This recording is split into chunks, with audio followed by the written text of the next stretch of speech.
காளையார் கோயில் father SJ Bergmans அப்பா இருக்கிற ஜெபத்தோட்டத்துல இருந்து இன்றைய தென்றலின் வணக்கங்க.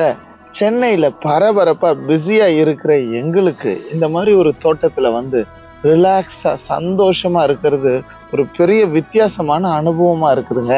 தோட்டம் அப்படின்னாலே மகிழ்ச்சியான ஒரு இடங்க. அங்கே பூக்கள் இருக்கும், மரம் செடி கொடிகள் இருக்கும், நிழல் இருக்கும், பறவைகளின் சத்தம் இருக்கும், அமைதி இருக்கும்.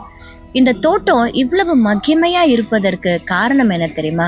ஆதியிலேயே ஆண்டவர் கணவனையும் மனைவியும் உண்டாக்கி அவர் வைத்த இடம் ஒரு தோட்டம் தாங்க.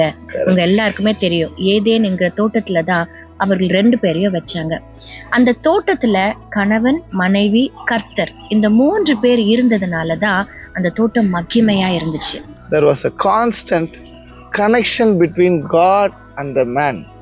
எப்பவுமே அவங்க 3 பேரும் பேசிக்கிட்டே இருந்தாங்க. இன்னைக்கு ஒருவேளை தனி ஜெபங்கள் நீங்க எல்லாருமே நீங்க பண்ணலாம். ஆனா எங்கே கணவன் மனைவி 2 பேரும் சேர்ந்து ஆண்டவரோடு கூட உறவுல இருக்கிறாங்களோ அந்த இடம் தோட்டமா மாறும். இன்றையில இருந்தே make it a point, every husband and wife நீங்க 2 பேருமே இணைஞ்சு ஒவ்வொரு நாளும் ஜெபிங்க. ஹஸ்பண்ட் அண்ட் ஒய்ஃபா நீங்க இணைஞ்சு ஆண்டவரோடு கூட அந்த கம்யூனிகேஷன்ல பிரேயர்ல எவ்ரிடே நீங்க இருக்கும் பொழுது தோட்டத்துடைய எல்லா ஆசீர்வாதத்தையும், அதாவது சமாதானத்தை, சந்தோஷத்தை, நிறைவை நீங்க பெற்றுக்கொள்வீங்க. நீங்க ஆண்டவருடைய சித்தத்தை செய்கிறவர்களாக இருப்பீங்க.